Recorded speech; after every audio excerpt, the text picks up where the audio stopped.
us, we will just get started. So, everyone, welcome today.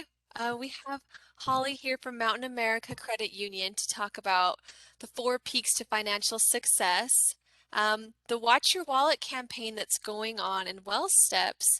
This is our second week, so it's not too late to start. If you go to your Well Steps account and you click on campaigns, you will see the Watch Your Wallet, and all it is tracking your spending each day. And it's just a check mark to say that you did it. You don't need to provide any personal information like that. It's just to give you some insight into your spending patterns. Of course, we want to provide points for joining us today.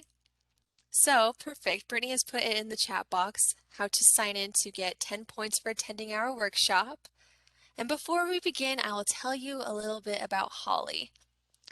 Holly has worked in the financial industry for 20 years, holding roles such as a licensed branch manager, financial guide, and small business banker prior to her becoming a financial education manager. Holly has been with Mountain America since 2017. Her passion is making a difference in people's lives through education. She believes that providing knowledge along with resources and tools will help guide others to financial wellness and overall happiness. Holly is an empty nester of 2 sons and enjoys adventures with traveling. She loves and cherishes the time she spends with her family and friends. So we will turn the time over to you, Holly. Thank you for being with us today. Thank you. Thank you everyone for being here. I'm super excited. A colleague of mine has held the last couple of presentations, so I'm really happy that it's my turn. And kind of like Sadie said, I am a financial education manager with Mountain America, so I have the dream job of doing what I love most, and that's educating people on their finances and their financial wellness. And in addition to this, I do financial coaching. So I do a lot of one-on-one. So with those experiences, a lot of times throughout these presentations, I will share some of, real life situations or examples with that. But I really love and appreciate audience participation. So there's going to be a couple of times there where I'll throw out a question, and Sadie's agreed, or Brittany's agreed to go in and read those chats so that I can kind of get a good idea. That way there's more participation and we have a little bit more fun. So we are going to get started. I am talking today the 4 peaks of financial success. And excuse me, those 4 peaks are align. So align is where we're just going to kind of talk about establishing what's important to us, our values, with setting goals, and then the habits and behaviors that we have with our spending. Automate, we're going to review with today's technology, the tools and resources that you have available to help you be successful and make it a little bit simpler for you to achieve your goals. Ascend is where we're just going to talk about maybe, reaching for the stars and putting our feet a little bit in the waters of investing for long-term savings. And then Actualize, we're going to talk about how you can really spend or utilize your money to fulfill your life with happiness. So let's get started. So the first thing is alignment, the alignment peak. A lot of times we have perceptions, we have biases on finances, either based off of a previous experience that we've had with our finances. A lot of time we have perceptions and biases based off of previous, like family members or other friends and experiences that they've had. An example of this would be maybe when you were younger and you were learning about finances, mom and dad sat you down, or whoever sat you down and was explaining finances and cut up their credit cards in front of you and said these are evil, they put everybody in a lot of trouble. Well, perception and bias, yeah, it absolutely can. Having those credit cards can lead to financial hardship if you overextend yourself. But if you're provided a framework, and we'll get into that a little bit later, that helps you follow a budget, credit cards can actually be to a benefit, right? It really can help us with establishing credit, positive payment history and behaviors, and that's going to lead to our success with future lending. So if you're wanting to make a large ticket purchase like a home. So with alignment, we're going to talk about how our brains respond to our emotions, overcoming that emotional impulse. So when we're looking at spending, what plays part in our minds that make us make those decisions. We'll identify our values and create goals based off of those values, and then also identify the behaviors to help you achieve those goals. So our brains right now at this very second has probably processed a million little things that we don't even realize. And it's amazing everything that it does, but it also will help us with our threats and our rewards, right? So our brains will release a hormone that will help us identify if there's a threat that we need to escape, or if there's something that's going to be rewarding for us. So this is going to be my first audience participation. Is there anyone out there or who can put some descriptive words to this gentleman in this picture? And Zadie, if you'll read those off if they come in.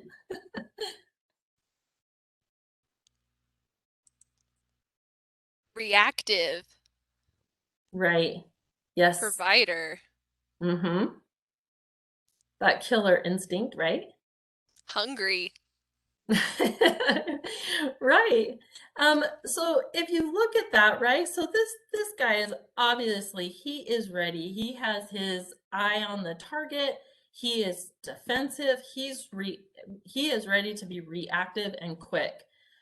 He's got that arrow pointed at what he's intended to get. And so with finances, we compare this a lot as to having a caveman brain.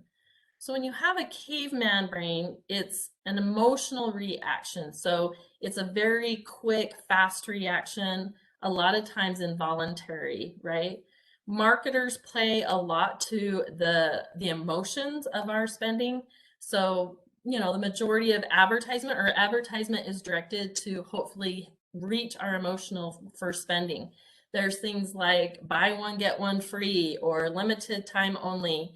I was searching for reservations on hotels, and you get that there's only two left at this price, and so then that emotion kicks in that you're going to miss out on that opportunity. So you react quickly, really not thinking about whether or not it's really a benefit and a value that's in alignment with what your goals are, or if it's really a good deal. More audience participation, just the opposite, this rational brain, who can throw out some descriptive words on what we're seeing here.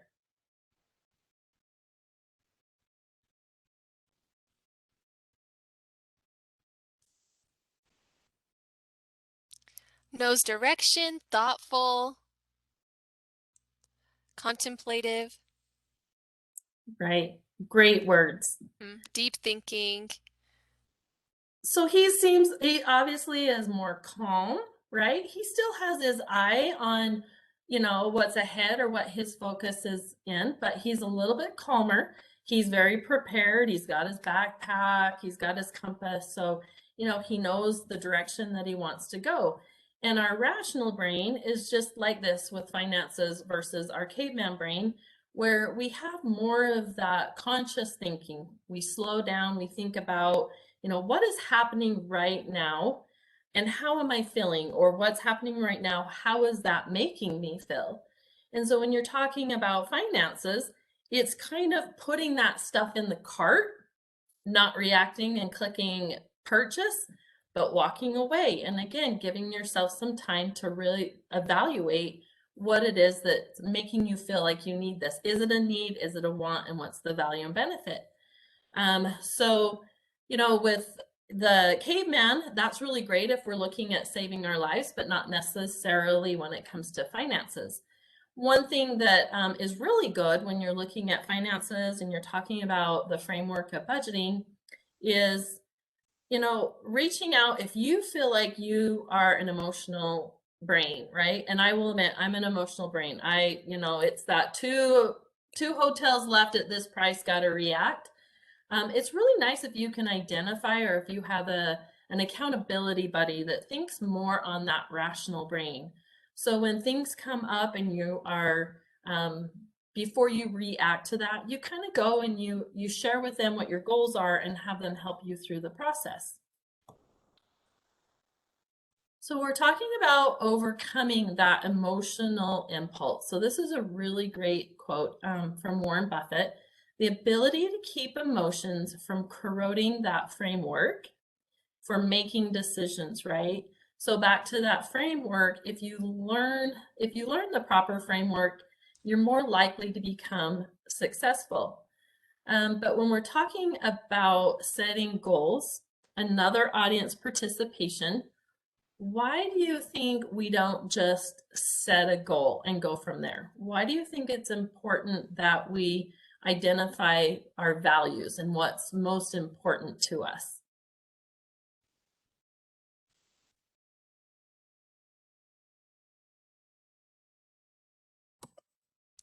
Life throws curves.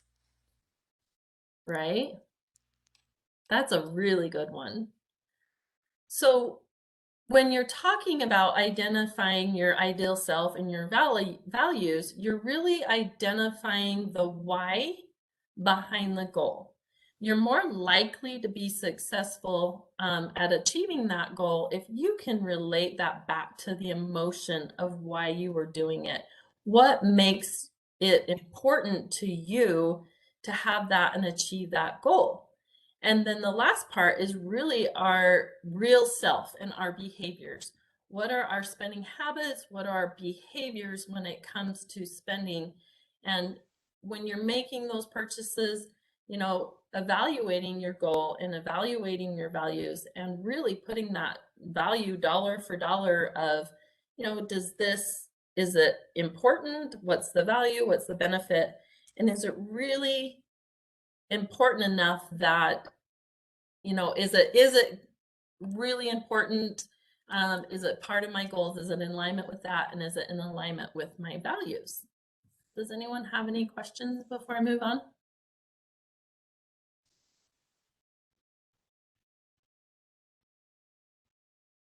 Okay. So what do you value? Feel free to throw these out into the chat if you'd like, or just take a look at this list and maybe identify a couple of these values that is most important to you. What kind of describes how you feel is important to yourself? We have family, relationships, diversity, adventure, relationships, health, relationships again, financial stability, friendship, safety, happiness, adventure, family. Right, right. These are great. And so when you're picking out these words, things that are of value to you, if you can correlate what's important to you, with setting your goals, now you have that emotion tied to that goal because you've identified why it's so important to have that goal and to achieve it. I know for myself, some of the words that fit me are that stability and my family and adventure, right? So Sadie read my bio and it talked about how, I'm a empty nester. And so all these years of raising kids, I really, really value being able to go out and adventure and have some fun in my life in this stage. But once you identify those words, that value, what's important to you, now you move on to setting up your goal. And we like to use this this acronym for setting up a goal. It's being specific, measurable, attainable, relevant, and time bound. So we'll go through each one very specifically. So a SMART goal is just that. It's just establishing what you want to do, right? So maybe stability is a value to you. So your goal is to save money for emergencies, right? You have heard that it's important to have at least 3 to 6 months worth of your spending put away in the event that something happened to you with your health, or you lost a job or something, that you wouldn't feel that financial stress, that you've planned ahead for that. So it's really just setting that goal. I want to save money for emergencies. Being measurable is just a little bit one step more in depth, right? I'm going to save $1,000 for emergencies, and I really want to do it within 1 year. And when you're looking at your budget, right, you're thinking, yep, it's going to be 1 year. And then you take it to one more step. So how do you reach that $1,000 within 1 year? Well, that's going to make your goal more attainable by saying, I'm going to reach that $1,000 for my emergency fund in 1 year, but I'm going to do it by saving $84 a month, right? So that gets you more committed to what your goal is because you've identified specifically the how you're going to do it. But the next part is making it relevant. A lot of times when I'm doing my coaching with people, they establish budgets, and if they get to a point where they've set this goal, for instance, the $84 for every month for 1 year to make that $1,000. If they have a couple of months where that $84 is just not feasible, they can't do it, then it creates frustration, and it creates, you kind of just get discouraged, and you most likely will walk away from it because it'll be like, well, I set the goal and I tried and it didn't work. Well, that's why it's really important that you evaluate your budget and you make it relevant, right? So you assess that alignment model. And here you're saying, well, I want to save $1,000 for emergency, but you're going to make it in 2 years instead of 1 year because it's more relevant. It's going to be more comfortable for you to be able to do that $42 every single month instead of the 84. And then you want to make it time bound. So you have established the $1,000 and what the goal is for emergencies. You've established that you're going to do it in 2 years by specifically stating the $42 a month that you're going to put away.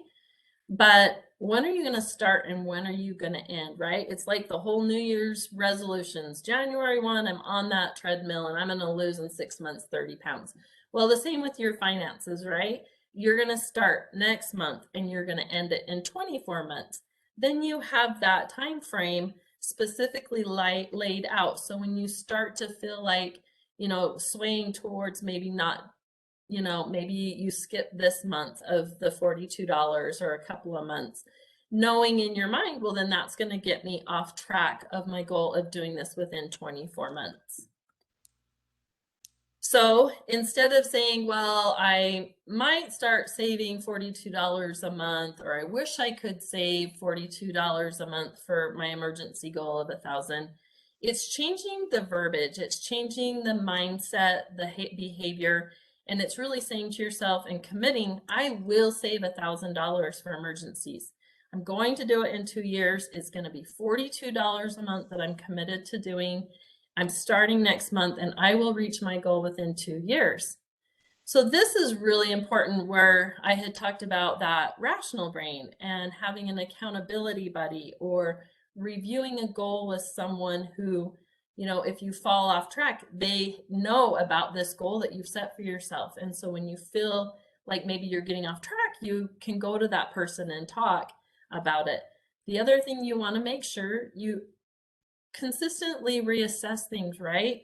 Don't give up, reassess, go through that alignment model. If $42, then maybe you go out a little bit further and reduce that amount. But this is the framework with when it comes to budgeting and achieving your financial goals. Anybody have any questions? Perfect. So our next peak is automate. Technology today makes things very easy for us. Everything is at our fingertips. Same with finances. So this peak, the automate, we're going to talk about, recalling the steps that you need to consider and take before you start any kind of automation. We're going to make sure that you understand the difference on saving strategies, on how you can achieve your goals, and then recognize how automatic transfers, notifications, and things like that can help you have better control of your money.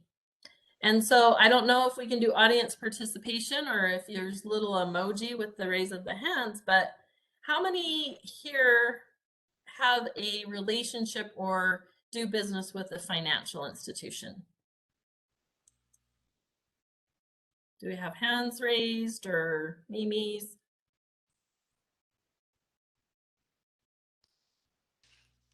Oh yes, we're getting hands raised in the participant list. A lot of Okay, yeses in the chat box. good. So then let's take it one more step. If you belong to a financial institution, how many of you utilize either their online banking or their mobile apps?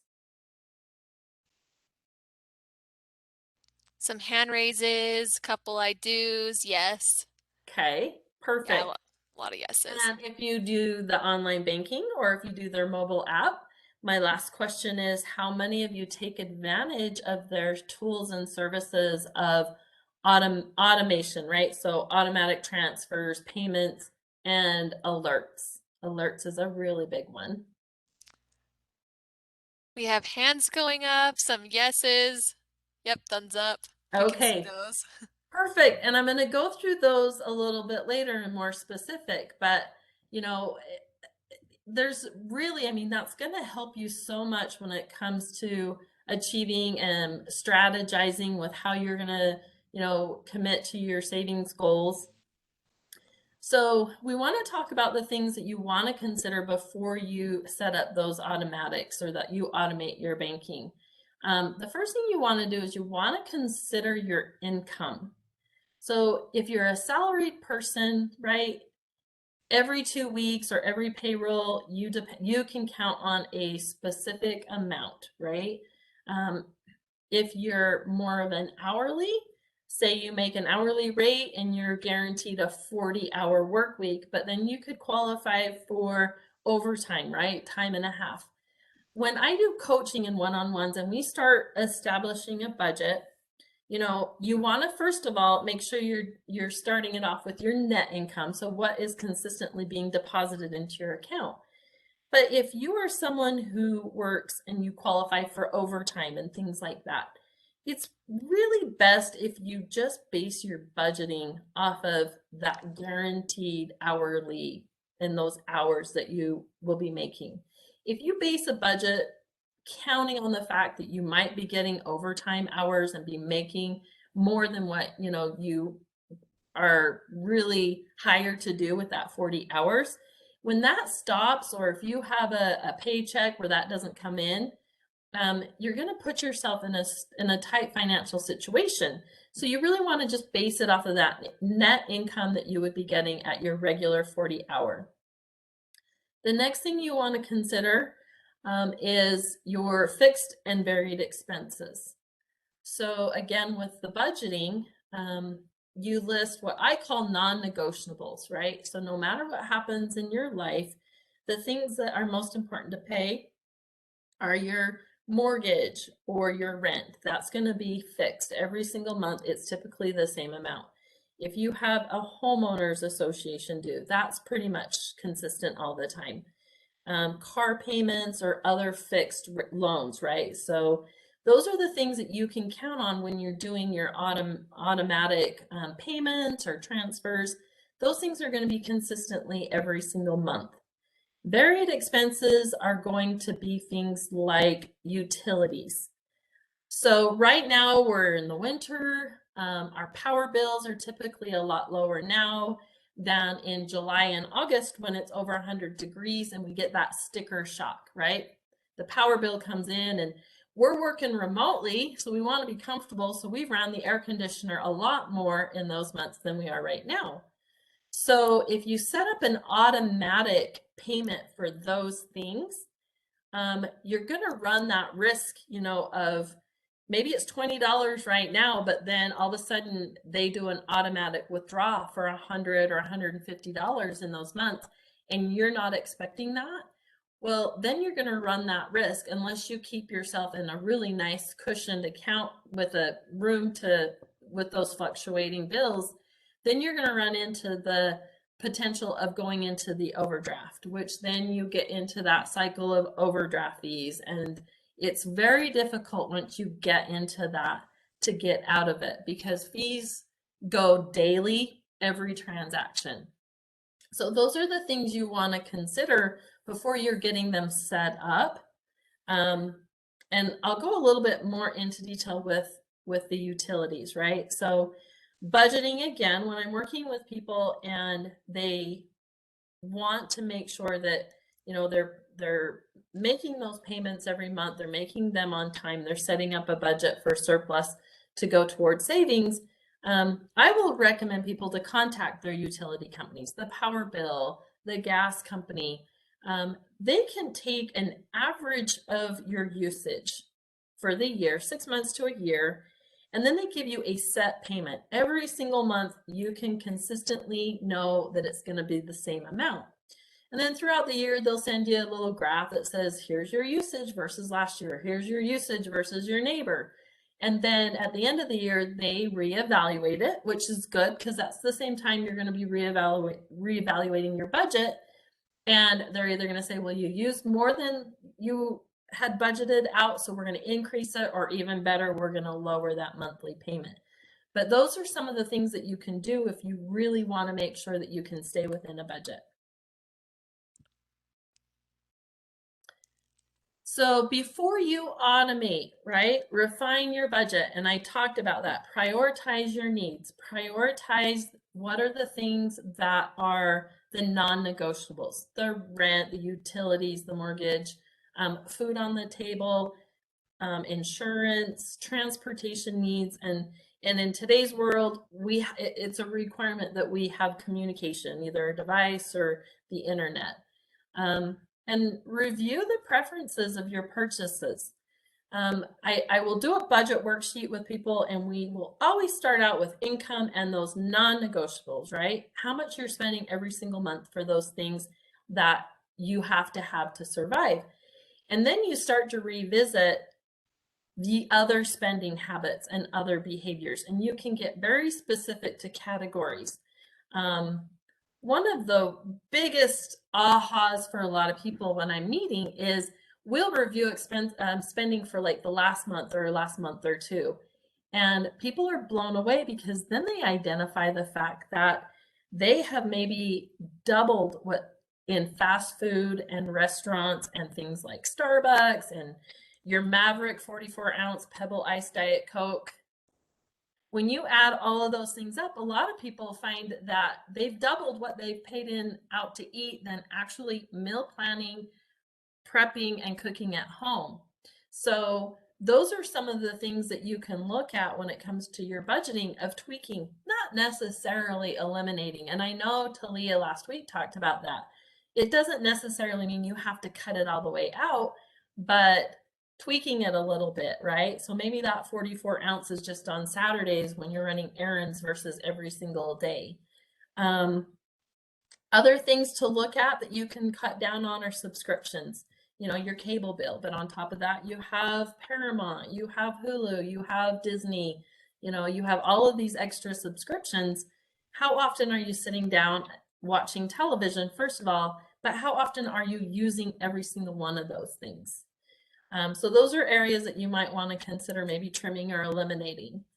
And looking for opportunities to save. Insurance is a really great thing, right? When was the last time you reached out and got insurance quotes to save money or bundle home with auto? That's a great way that sometimes you can trim some money out every month. And then the equal pay for utilities that I've already talked about. So saving strategies. So when you're talking about you've identified your values, what's important, and your goals, a lot of times when you're talking about your budget, paying for your essentials, then you want to look at hopefully a surplus at the end of the month and where you can allocate that. And so we're going to talk about some saving strategies. So short-term, mid-term, and long-term goals. So a short term, right? This is going to be 1 year or less. So this is really great for budgeting, saving for something within less than 1 year. A lot of times if you're thinking about you want to remodel something or you want new furniture, winter's coming, you need winter tires. These are the things that you can start putting money away so that it's not a shock when those expenses happen. Um, Midterm, 1 to 6 years. So this is really great if you're looking at maybe putting money away for down payment on a home, or purchasing a car, down payment on a car, paying cash for a car. Um, and then long term, so long term is like that 7 or more years. These are for things like the retirement, putting a little extra away for that.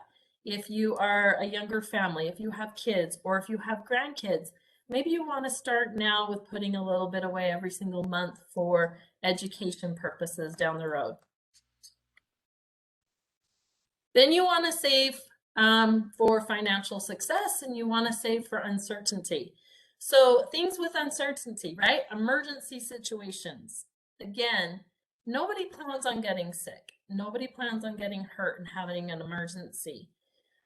Probably the biggest thing that I see when it comes to financial hardship has been be created due to medical bills, medical expenses. So by planning ahead for those kinds of things, right? Maybe you contribute to an HSA, which is fantastic. But even if you have an HSA and you have really good insurance, we know, if anyone's experienced this, that those payments on top of that can be catastrophic. So putting money a little bit away every single month to make sure that you have that, or if you know of a procedure that's coming up. Home repairs, water heaters, air conditioners, new roof. I think a new roof is $20,000 plus nowadays. So knowing eventually those things are going to have to be replaced, planning ahead for them. And then income reduction or loss. So when you're talking about putting money away for an emergency, right? 3 to 6 months of your essential spendings that you need to have put away so that in the event that you lost your job, or if you became ill and you had to go on short-term disability, well, short-term disability, if you qualify for it, is typically only 60% of your income. So putting money away for that's going to help you cover that excess, right? Counting on your 401k in case there's an emergency that you can dip in, that should always be probably the very, very last thing you want to consider. And then as well as having like an HSA account. Those two things right there are really dependent upon your employment. So if you've lost employment, you've lost those benefits. Financial success, those are things that you want to consider putting away every single month. Things like car maintenance, right? How often are you doing an oil change? If you drive a lot, it's going to be more than someone like myself that works remote. Home renovations. The next one, gift and holidays. I am blown away. I just want you all to know right now that Christmas typically falls on December 25th every year. And a lot of people don't realize that until they're doing dishes on Thanksgiving and they're having conversations with family of, oh, what are you getting so and so for Christmas? So putting even a little bit away every single month to plan for something like that is going to eliminate that sticker shock, right? Like now all of a sudden I've got 50 people I got to pay for. And then co-pays, medications, eyewears, planning ahead for that. Financial goals, family vacations or big ticket items. Maybe you want to remodel your home. Maybe it's important for me. Like I said, adventure is one of my values. Planning a vacation, putting money away every single month. Here's the thing, and it just depends on your financial institution, but if you put these savings accounts on the side and you have the ability to title them specifically, so I have that emergency titled savings account because stability is important to me. I have the family vacation, the vacation savings account because adventure and travel is important to me. If you have those things set up and they're very specific for those things, if you get that shiny object and you are thinking you want to just jump on it and get it, and you're thinking, well, I have the money in my vacation savings, I have the money in my emergency savings. When you go to pull the money out of those accounts, it gives you enough time to really have a conversation with yourself. Is this an emotional? Is this rational? Is what I'm wanting to pull the money from these accounts that are part of my values? does it have value and benefit that it's worth taking that? And that's very helpful because for like me, if I am tempted to go buy a big ticket item and I go to the vacation fund, and we'll talk more about this, but creating memories and having experiences to me is more important than maybe having a newer piece of furniture or remodeling a bathroom that only the guests use and how often are people coming over. Anybody have any questions about that?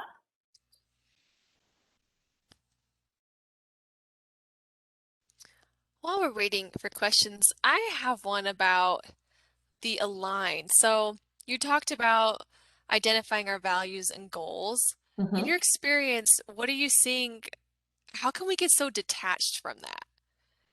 You know, it's the first step, but you think that if it was our value and we do have these Mhm. goals in mind, we would be doing them. But I'm Mhm. wondering what seems to be detaching us from our values. So what makes you so you're not as successful with it? Is that what Well, you that we're engaging in financial behaviors that don't align with our values. Right, right. Well, and I mean, a lot of it is just habits, right? Perceptions of finances, but really our habits that we've established over the years. It's really hard when you're setting a goal to achieve that if you have to make big changes in what you're normally doing, right? And a lot of times too, not having, um, not setting a goal that is in alignment with what's important to you, but maybe setting a goal that, we talked about the relevant, piece of creating a goal.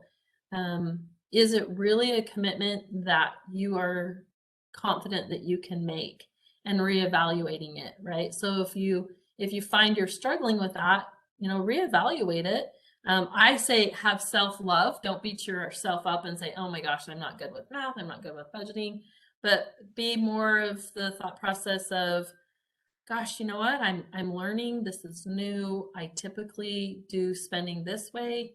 um, I'm going to give myself a little bit of a break and I'm going to start all over tomorrow. Is that what you were looking for?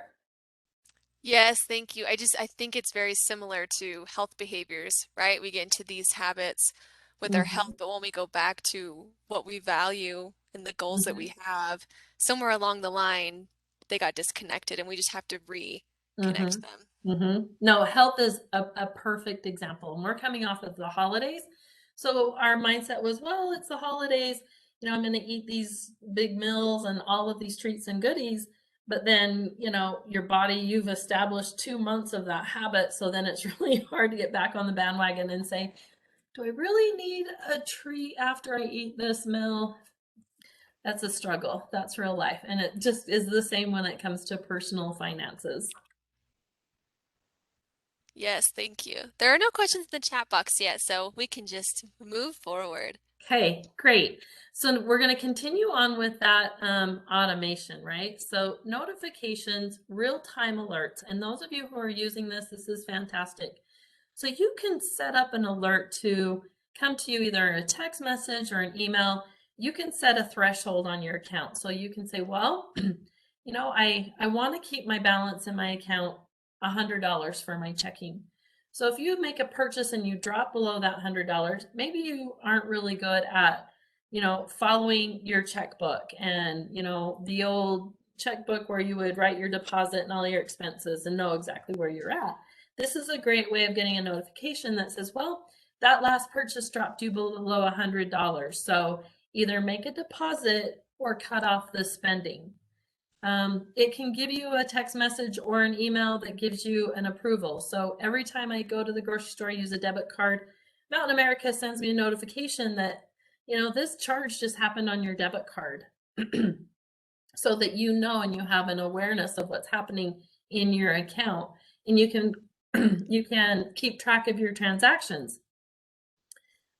This is really important because, like it says, it helps you monitor your spending, for one. The other thing is it's going to help you with unauthorized transactions. So if something comes across like that and you're like, well, wait a second, why is there a purchase at Nordstrom's right now? Because I'm sitting at home. then you have that ability to contact your financial institution, let them know that that's not you, and stop that from happening to prevent fraud and suffer a loss.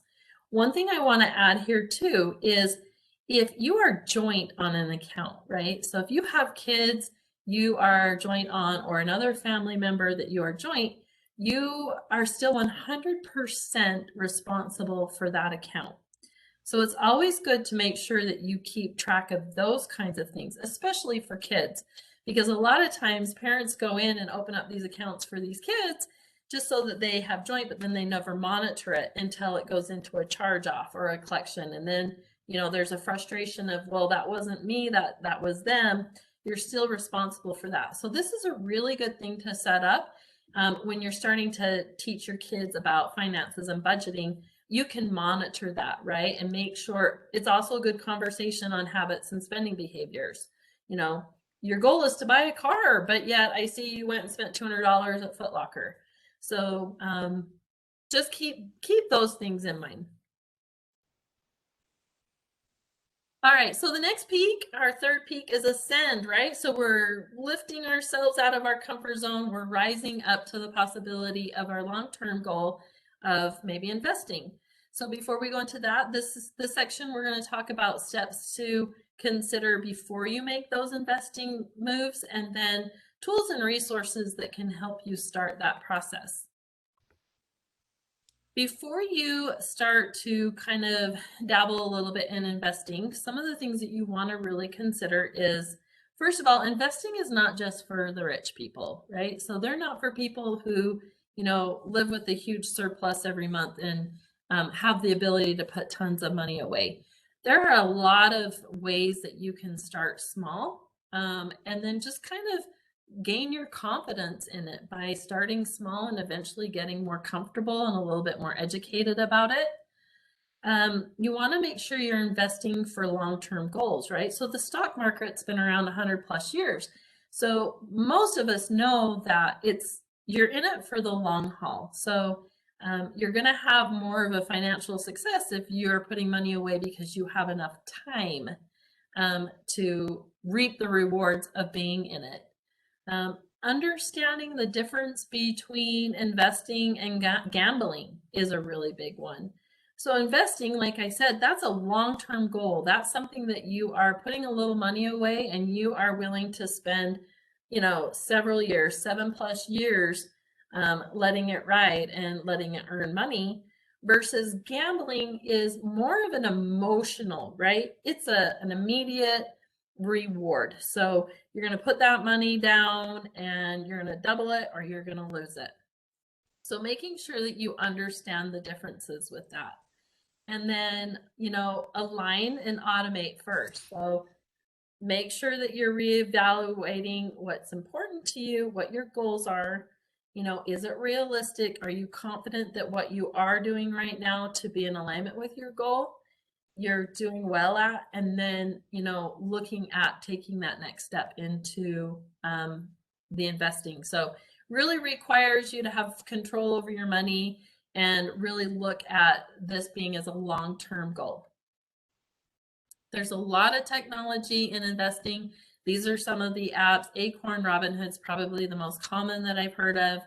I really kind of like the fact that it's, make a purchase, round up, and throw the change into the investment. These are all really good things that you could research and see if they're a good fit for you. Mountain America, if you're a member of Mountain America, we recently just launched our My Invest. You can just do all of this setup automatically over your phone. Just takes, a $5 minimum. You answer a series of questions, what your comfort level is, what your risk level is, and then you can select whatever amount you want to get started with that. So maybe that's a really good way of starting to educate yourself more before you really start to put big dollars away. So no matter your education, your current wealth, or most of any factor, you can grow your money and you can ascend to financial views you've never had before. So our last peak is actualize, right? So we're going to talk about really understanding how to use your money to influence your happiness. And this is really, this is really interesting. It has been determined that if you, oh, sorry, wait, maybe that's right. Yes. So it's been determined that if you are able to contribute to maybe something, a charity or an organization that has meaning to you, a lot of time it gives you the satisfaction of almost doubling your income, right? You feel good about it. And it's making a choice. When you're talking about budgeting aspects of it, if you like to travel, putting money away because that brings happiness and joy, you don't have to eliminate those things because your goal is to establish the savings, even if it's small. A lot of people that are on really tight budgets, maybe you like the theater, you can't afford to do a whole season pass, but maybe you pick one or two of the shows that are coming up, and then you can kind of allocate money towards that so that you're fulfilling your life with happiness and things that make you feel good, or you're contributing to a charity or something that is important to you. And just remember, right, that money is a tool to help you get the things that you value the most. So don't feel like those things are not part of the priority, right? Being happy, your happiness, your mental health, healthy happiness is just as important as your financial well-being. So these are our 4 peaks. We've talked about aligning our goals with our values and our habits and behaviors, automating our finances to make it easier to achieve, ascending, getting into a situation or a place in your finances where you feel like you can maybe look at other ways of getting a higher rate of return, and then actualizing them. Action items, identifying values goals, using the alignment model, review your budget. This is really, really important. The other thing I want to add here is I work with couples. I get a lot of people that are saying, well, I give her a budget, she can't keep to it. I give him a budget, he won't stick to it. Well, you have to have those conversations with people that you share finances with, right? What are their values and what are their goals? Because maybe they're different, and maybe that's why it's difficult for them to follow what you think the budget should be. So, reviewing it, if don't become overwhelmed and give up, review it and change it. Make it so you feel more comfortable or confident that you're going to achieve it. Identify opportunities to automate, consider using technology to begin investing, evaluate ways that money can make you feel happier and a more fulfilled life. And then my last little thing is Mountain America, and you can even check your financial institutions. But Mountain America, if you go to macu.com/bonsai, or you can go to mountainamerica.com, we have a tab that's called Education. There are so many tools and resources here. If you want to know how much you should be putting away towards your budget, you put that money in, it does the math for you, it divides it out very specifically. Great games, tools, resources if you're trying to teach kids or grandkids, webinars, podcasts, and everything. I mean, you'll find it all here, and it's just really good. So like one-on-one coaching, there's coaching sessions in here that you can get onto. So that's what I have. That's 50 minutes. Does anyone have any questions? And thank you so much, Holly. This is fabulous. Sure, absolutely. I love sharing it. We do have a question that popped up. It is a long one, so Okay. um, my husband was recently notified that someone used his social security number to receive unemployment payments. He is still working. We are worried the same person will apply for credit using his personal information. Do you have any suggestions on how to lock his credit? We have already put an alert on our accounts, but feel like it may not be enough. Yes, yes. So this is a big one. It happens unfortunately more times than not. So what you're going to want to do, everyone, right, is at least review your credit once a year. You can go to annualcreditreport.com. It's a free service, and it will pull what your credit bureau is reporting. You can get all three, or you can just get Experian. And reviewing that is really, really important. If you have gotten a notification, first of all, I would contact the Social Security Department. I wouldn't go off of if it was just an email because you don't want to maybe click a link or contact or reply to someone who was fishing around trying to get that personal information. Contact the Social Security.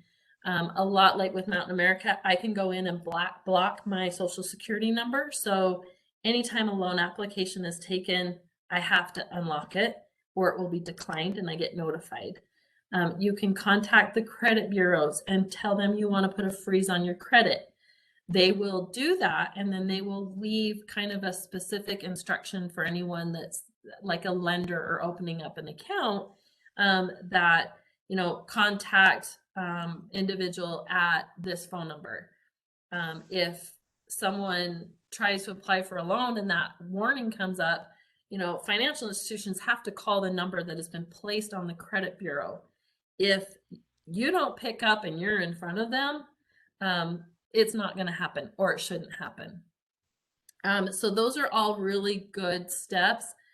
Reviewing that, put the block on it. Find out from your institution, what is the block? Is it specifically to the credit or is it just for your specific accounts there? Thank you, Holly. Mhm. You mentioned a couple of investing apps. This question asks, do you have any app or program you recommend for budgeting? Yes. So a lot of financial institutions have one just like I had kind of mentioned with Bonsai. So check the online or your mobile app for that. Um, there's and it just depends. There's so many people, a lot of people like me, I'm really old fashioned and I do the old pen to paper, Excel sheets, but there's apps like the one I'm thinking off right off the top of my head is called Checkbook. That's where it's really an electronic balancing your checking account. So you put in the income and take that out, but then it gives you kind of that um, pie chart of where your spending's going. Um, or, you know, man, I can't think of the top of my head. Checkbook is the one that I think of the most, but you can even just Google budgeting apps and get a list of them. But check with your own online with your financial institution. And somebody else in the chat mentioned the Mint app. Mm-hmm. Yeah, I've heard a lot about the Mint app. That's a pretty common one as well. I don't use it, but I have heard that a lot of people do like that one.